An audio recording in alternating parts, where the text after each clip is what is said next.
A real history. And they meet again, and the gloves are off. This Junior, an event presented by Celsius.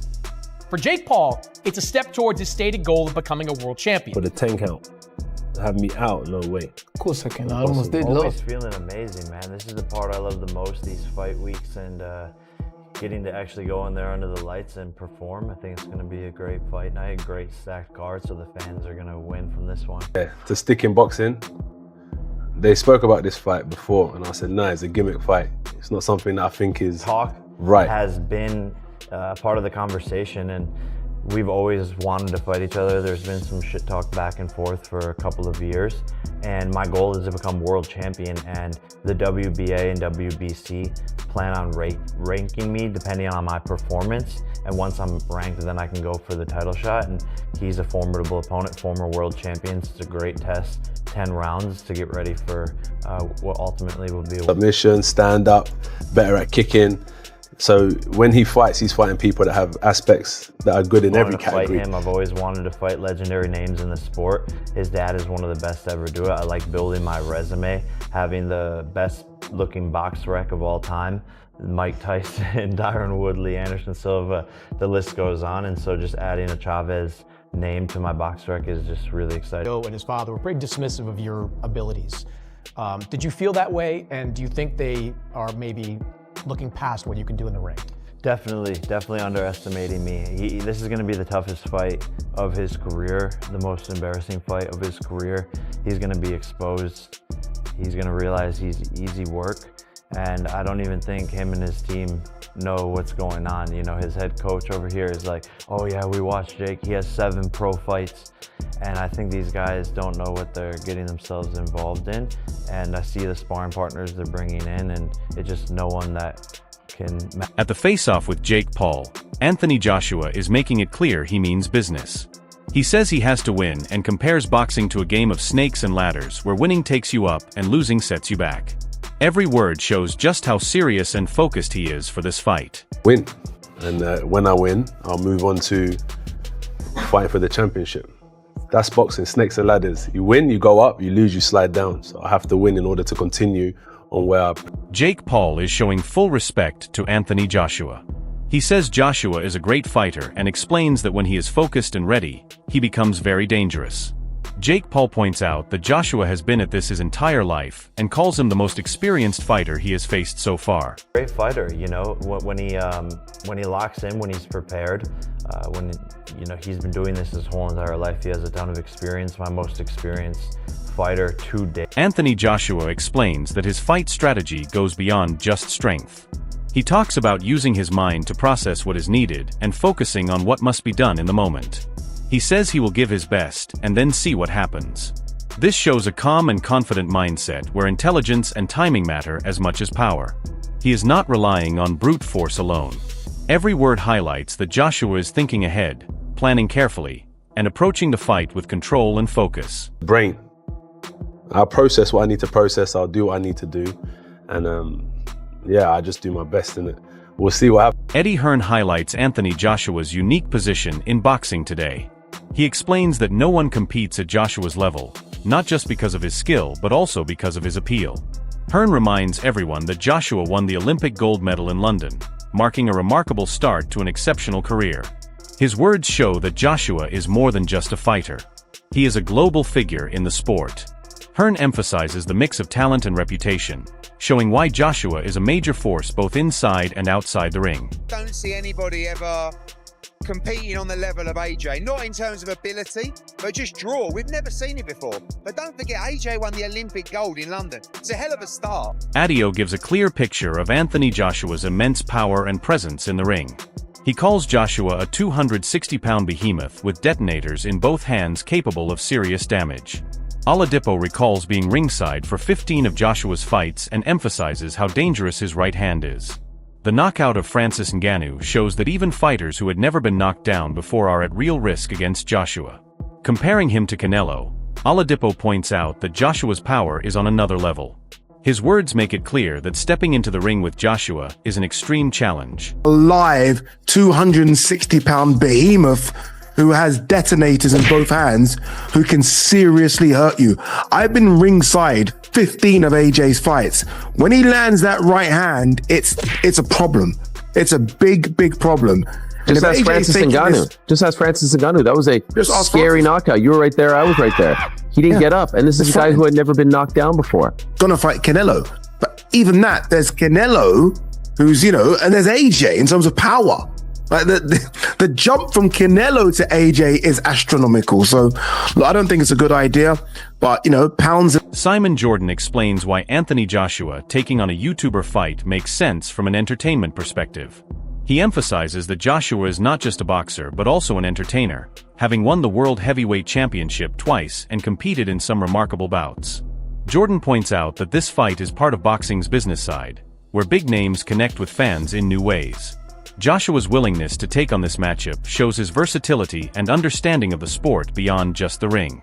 His career achievements make it clear he can handle both serious fights and entertainment-driven events. In 2025, Anthony Joshua will fight a YouTuber. This is the entertainment business, and Anthony Joshua is an entertainer, and you can't undo the fact that he won the World Heavyweight Championship twice.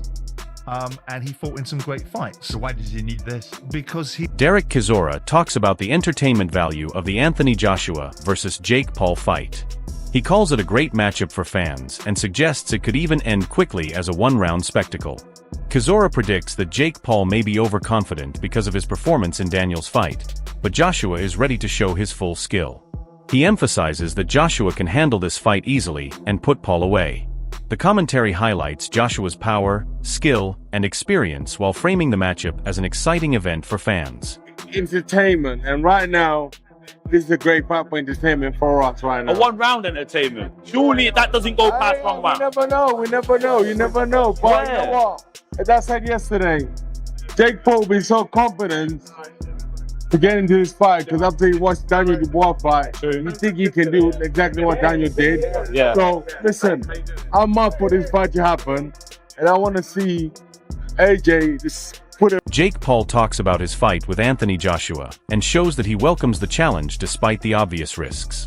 He mentions that many think he should face someone in their prime, a true beast, but he sees the bigger picture and knows this fight will push him. Paul admits that a lot of people want to see him lose, yet he is not backing down. He calls fighting Joshua an insane challenge and clearly wants it. He also explains that they have been communicating directly, sending DMs back and forth, and that Joshua is serious about making the fight happen.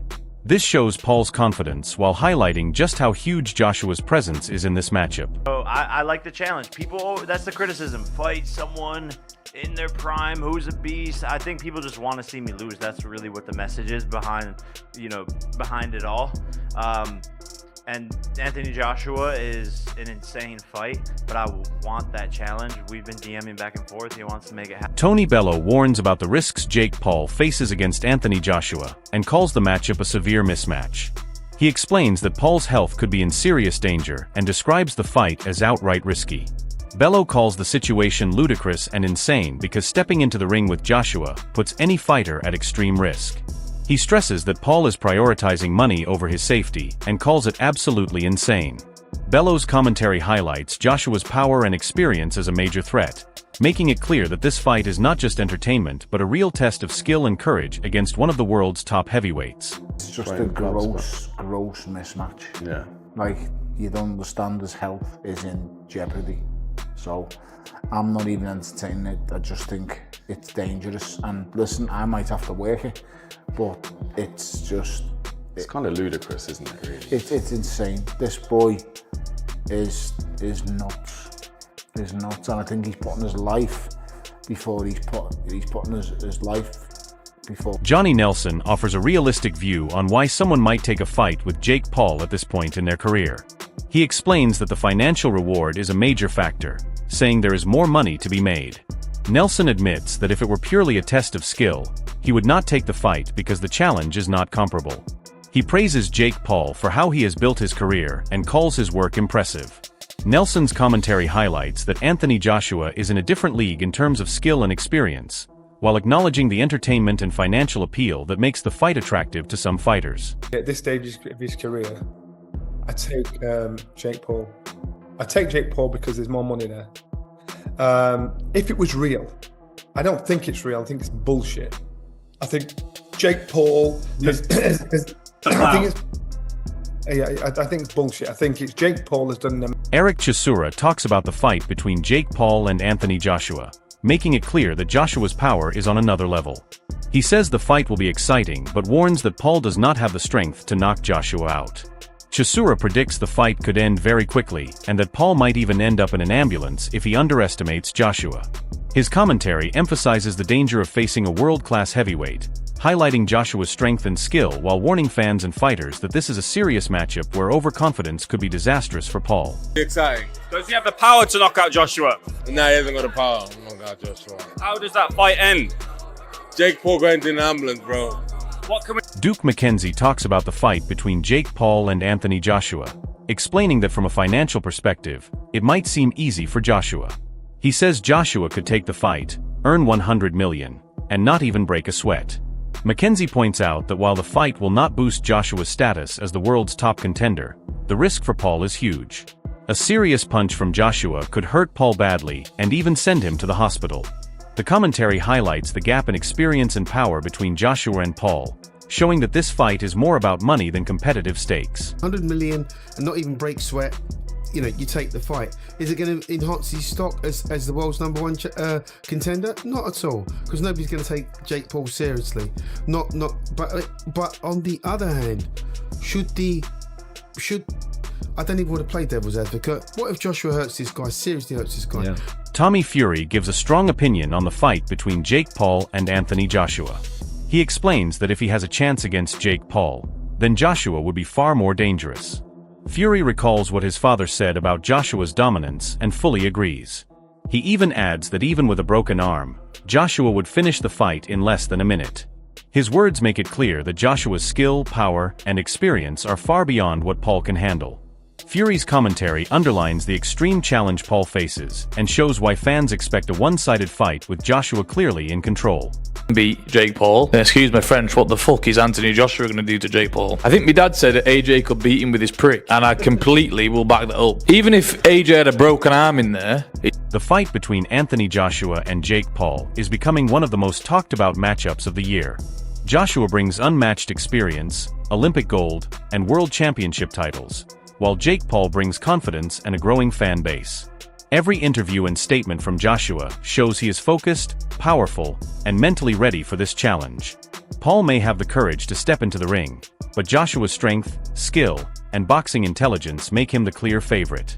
Fans are split between entertainment and real competition, but the risk Jake Paul faces against a true heavyweight like Joshua is undeniable. This fight is about legacy, power, and proving who belongs at the top. Are you backing Joshua to dominate, or do you think Paul can pull off an upset?